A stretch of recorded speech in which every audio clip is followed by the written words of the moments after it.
Alright guys, welcome back to another video. So आज के video में हम डिटेल में डिस्कस करेंगे इंडियन ऑयल कॉर्पोरेशन लिमिटेड के बारे में एंड इस स्टॉक के बारे में। हर एक पैरामीटर्स को आपके सामने रखेंगे, जिसके बाद आप किसी और के ऊपर डिपेंड होने के बजाय खुद डिसाइड कर पाएंगे क्या ये स्टॉक आपके पोर्टफोलियो में होना चाहिए या फिर नहीं। So let's start. बट उससे पहले आपको एक रिक्वेस्ट है कि आप वीडियो को बिल्कुल भी स्किप मत कीजिएगा। हो सकता है आप स्किप करने से आप कुछ इंपॉर्टेंट डिस्कशन को मिस कर दें, जिसकी वजह से आप कुछ गलत डिसीजन भी यहाँ पे ले सकते हैं।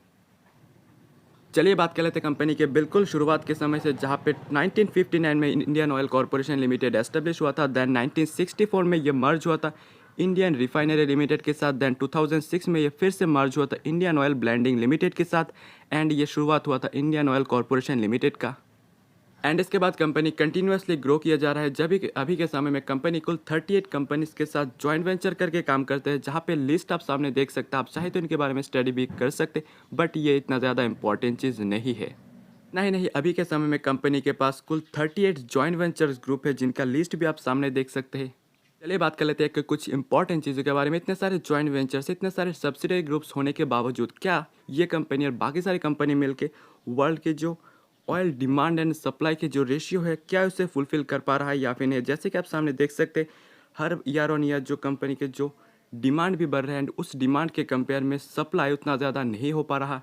एंड यहाँ पे कंपनी के लिए पोटेंशियल है कि कंपनी अपनी डिमांड और सप्लाई को यहाँ पे बरकरार रखने के लिए अपने सप्लाई को भी और भी बढ़ा सकता है। एंड मतलब कंपनी अपना चाहे तो अपने आप को और भी ज़्यादा एक्सपांड कर सकते हैं। मार्केट अभी भी बहुत बड़ा है।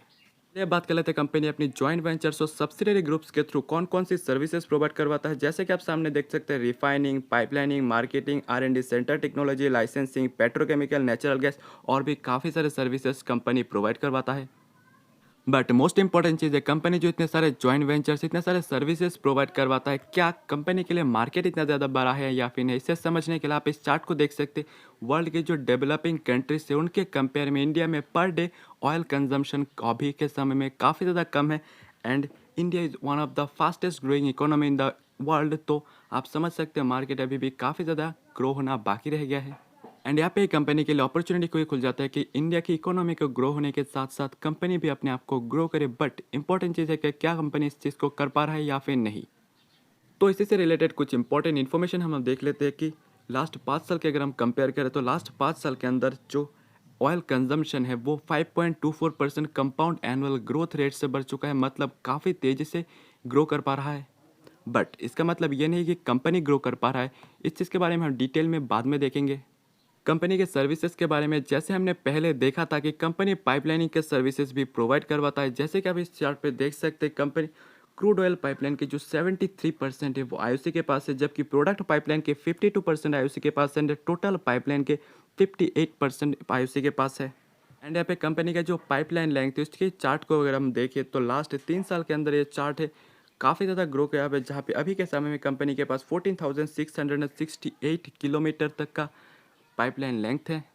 अगर हम बात कर लेते हैं कंपनी का जो मेजर कंपटीटर्स है, तो आप इस चार्ट पे देख सकते हैं कि कंपनी का जो मेजर कंपटीटर्स है IOCL, Reliance, HPCL, BPCL, Nayara energy and ONGC। जबकि मार्केट शेयर के अनुसार IOCL सबसे ज़्यादा मार्केट कैप्चर करके बैठे हैं, जहाँ पे IOCL के पास 32% मार्केट शेयर है, रिलायंस के पास 27%, HPCL के पास 11%, BPCL के पास 15%, नायरा एनर्जी के पास 8%, ONGC के पास 6% का मार्केट शेयर है इंडिया का। इतने बड़े मार्केट की जो ऑयल डिमांड एंड सप्लाई है उसे बरकरार रखने के लिए कंपनी को वर्ल्ड वाइड से ऑयल को इंपोर्ट करवाना पड़ता है। जैसे कि कंपनी का जो 61% ऑयल आता है वो आता है मिडिल ईस्ट से, जहाँ पे 27% आता है अफ्रीका से, देन 7% नॉर्थ अमेरिका से, देन 3% साउथ ईस्ट एशिया से एंड 12% सेंट्रल एशिया से ऑयल कंपनी इंपोर्ट करवाता है। बट जैसे कि आपको पता है कि क्रूड ऑयल को बस इंपोर्ट करवाने से नहीं चलेगा। अभी के समय में कंपनी का जो मेजर रिफाइनिंग सेंटर है इसका लिस्ट आप सामने देख सकते हो। बट मोस्ट इंपॉर्टेंट चीज़ है कंपनी का जो EBITDA है, मतलब सारे खर्च को बाद देने के बाद कंपनी का जो मेन प्रॉफिट बचता है उसका अगर हम लोग देखें तो 2015 से लेकर 2017 तक यहाँ पे ग्रो किया। बट 2017 के बाद से 2020 तक ये कंटिन्यूसली डिक्रीज होता जा रहा है।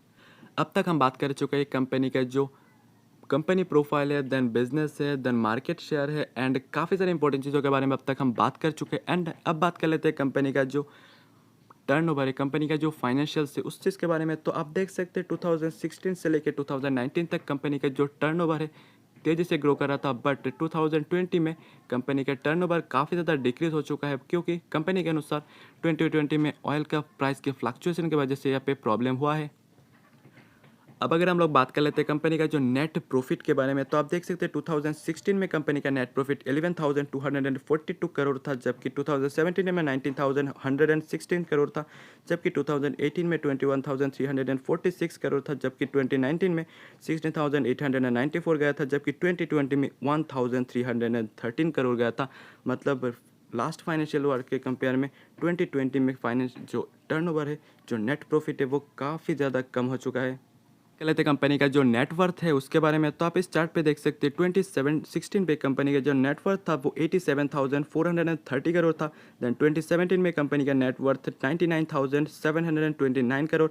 देन 2018 में कंपनी का नेटवर्थ 1,10,171 करोड़, जबकि 2019 में 2018 के कंपेयर में कम हो चुका है, जहाँ पे 1,08,658 करोड़, जबकि 2020 में और भी ज़्यादा कम हो चुका है, जहाँ पे 93,769 करोड़ का नेटवर्थ है कंपनी का। देन अगर हम लोग बात कर लेते हैं कंपनी का जो डेप्थ है उसके बारे में, तो फाइनेंशियल ईयर 2016, 2017, 2018 में कंपनी का डेप्थ ऑलमोस्ट सेम था, बट 2019 एंड 2020 में कंपनी का जो डेप्थ है वो काफ़ी ज़्यादा बढ़ चुका है।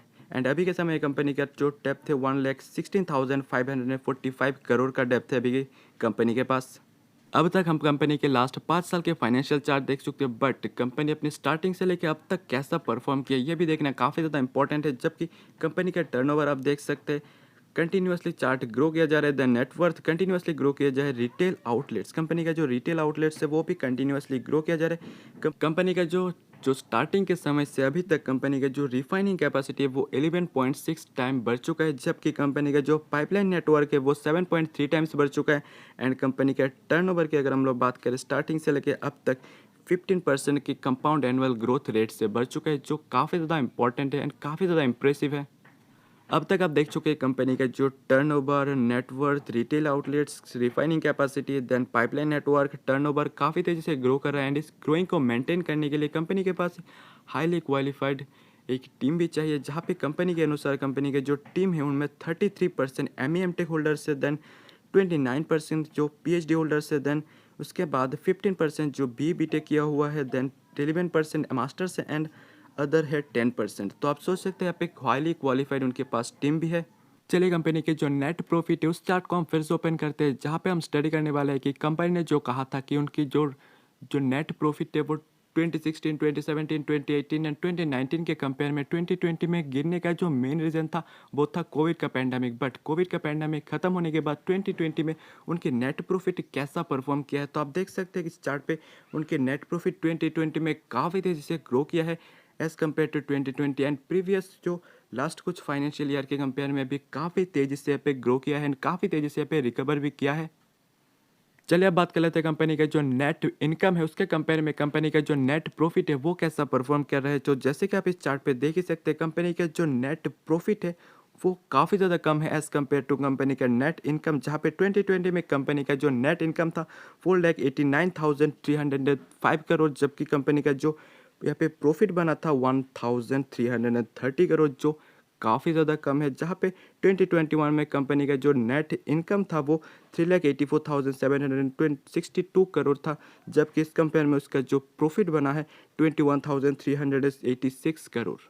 चलिए अब बात कर लेते हैं इस कंपनी के रिगार्डिंग काफ़ी सारे वेरी मच इंपॉर्टेंट डिस्कशन के बारे में, जहाँ पे कंपनी का जो अगर सेल्स ग्रोथ की अगर हम लोग बात करें तो एक साल के अंदर कंपनी का सेल्स ग्रोथ माइनस में गया था, जहाँ पे -21.37% पे गया था, जबकि 3 साल के अंदर -3.19% पे गया था, जहाँ पे 5 साल के अंदर 2.05% पे गया था। अगर हम बात करते हैं कंपनी का जो ROE है यानी रिटर्न ऑन इक्विटी, तो एक साल के अंदर वो 21.38% गया था, जहाँ पे 3 साल के अंदर 12.71% पे गया था, जहाँ पे 5 साल के अंदर 15.77% का रिटर्न दिया है कंपनी ने। जो प्रॉफिट ग्रोथ के बारे में, जहाँ पे कंपनी ने एक साल के अंदर 7% का प्रॉफिट देखा है, जहाँ पे 3 साल के अंदर 0.76% का प्रॉफिट देखा है, जहाँ पे 5 साल के अंदर 14.2% का प्रॉफिट दिखा है, जहाँ पे आई डोंट थिंक कि ये इतना ज़्यादा गुड प्रॉफिट है।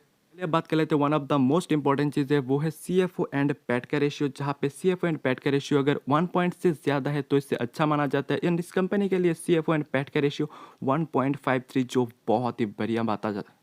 चलिए बात कर लेते हैं कंपनी के जो शेयर होल्डिंग पैटर्न के बारे में। तो आप देख सकते हैं कंपनी के जो प्रोमोटर्स के पास 51.5% का शेयर है, जहां पे पब्लिक के पास 27.94% का शेयर है, जहां पे डीआईएस के पास 12.62% का शेयर है, जहां पे एफआईएस के पास 7.94% का शेयर है एंड अदर्स के पास 0% का शेयर है। एंड अगर हम लोग बात करें प्रमोटर्स के शेयर, तो प्रमोटर्स कंटिन्यूसली अपने शेयर को बरकरार रखा है, ना ही बेचा है ना ही इंक्रीज किया है। अब अगर हम लोग बात कर लेते हैं कंपनी का जो प्रमोटर है वो है प्रेसिडेंट ऑफ इंडिया, जहां पे उनके पास 51.50% का शेयर है। देन अगर oil and natural gas corporation यानी ओएनजीसी की अगर बात करें तो 14.20% का यहाँ पे शेयर है। देन लाइफ इंश्योरेंस के पास एलआईसी के पास 6.48% का शेयर है। देन ओआईएल यानी ऑयल इंडिया लिमिटेड के पास 5.16% का शेयर है। आई होप इस वीडियो को देखने के बाद आप डिसाइड कर पाए क्या ये स्टॉक आपके पोर्टफोलियो में होना चाहिए या फिर नहीं। अगर आप इसे अपने पोर्टफोलियो में ऐड करना चाहते हैं तो यस लिखिए, अगर आप ऐड नहीं करेंगे तो नो लिखिए।